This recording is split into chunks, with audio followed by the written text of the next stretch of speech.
অবশেষে আলমারিটা নিয়েই নিলাম। অনেক দিন যাবত ভাবতেছিলাম যে আমার একটা আলমারি প্রয়োজন, কারণ ঘরের মধ্যে টুকটাক সব ধরনের ফার্নিচারই আমি নিয়ে নিয়েছি, জাস্ট আলমারিটাই ছিল না। তো এখন আলমারিটাও কিনে নিলাম। সো ঘরের মধ্যে একটা নতুন ফার্নিচার আসলে অনেক আনন্দ লাগে, আর এখানে তো আমার অনেক বেশি আনন্দ লাগতেছিল আলমারিটা দেখে। বাসায় যেহেতু আমার হাজব্যান্ড ছিল না, অফিসে ছিল, তার জন্য আমি কোনোভাবেই একা একা ডিসাইড করতে পারতেছিলাম না যে কোথায় আলমারিটা রাখলে সুন্দর লাগবে। আরও একটা হেজিটেশনের মধ্যে ছিলাম যে এখন রাখুক, পরে আমরা ঠিকঠাক করে নিব। এটা কোনোভাবেই সম্ভব ছিল না, কারণ আলমারিটা অনেক ভারী ছিল। তার জন্য আমাদের এখনই একেবারে সেট আপ করার প্রয়োজন ছিল।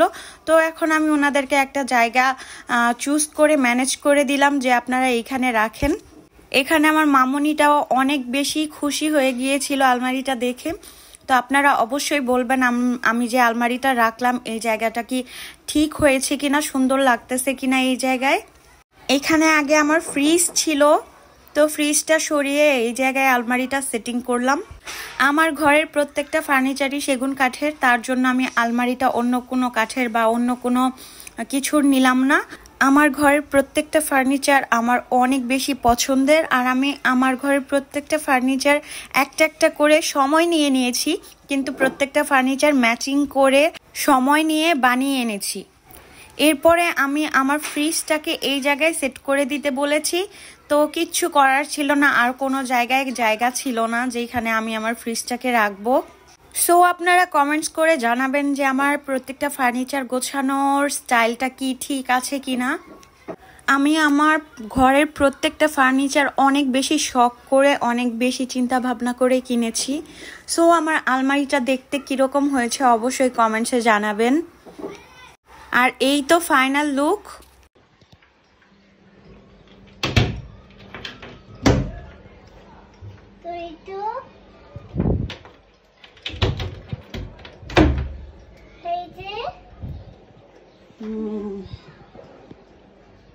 তুমি এই খোপের ভিতর ঢুইকা বসে থাকতে পারবা। বার্নিশ গুলা কাঁচা কাঁচা আছে। মামুনি রাখো, সরো সরো। না, চাবি নিতে হবে না, পরে নিও। সরো।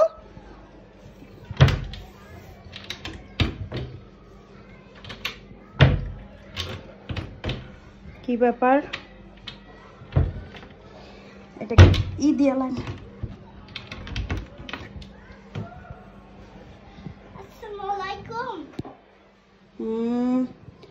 আর ফ্রিজটা এইখানে নিয়ে আসছি ডাইনিং টেবিলের সাথে। এগুলো সব এখন আমার পরিষ্কার করতে হবে।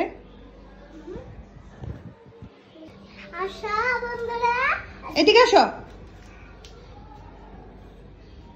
চকলেট খেলে দাঁতে পোকা হবে না, একবার খেলে হ্যাঁ।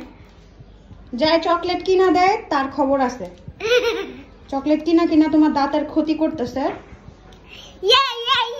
আমি ক্ষতি করবই। যাও।